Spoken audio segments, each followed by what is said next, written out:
మీరు రాత్రిపూట ఒంటరిగా వెళ్ళడానికి భయపడే ప్రదేశాలు ఉన్నాయా? ఈ కథ వింటే మీ వెన్నులో వణుకు పుడుతుంది. ఒక గ్రామంలో ఒక పెద్ద బంగారు పిప్పల చెట్టు ఉంది. గ్రామస్తులు ఎప్పుడూ రాత్రి సమయంలో ఆ చెట్టు దగ్గరకు వెళ్లరు. ఎందుకంటే చాలా సంవత్సరాల క్రితం ఒక యువతి అక్కడే ఉరివేసుకుని చనిపోయింది.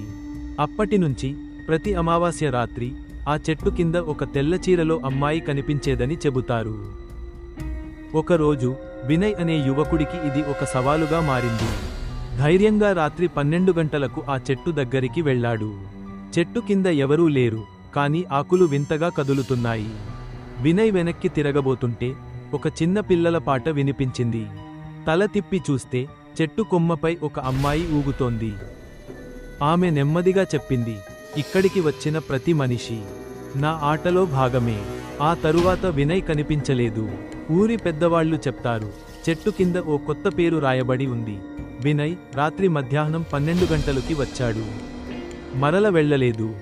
మీరు కూడా ఇలాంటి భయానక కథలు వినాలనుకుంటే మా ఛానల్ని సబ్స్క్రైబ్ చేయండి. ఈ వీడియోని లైక్ చేసి మీ స్నేహితులతో పంచుకోండి.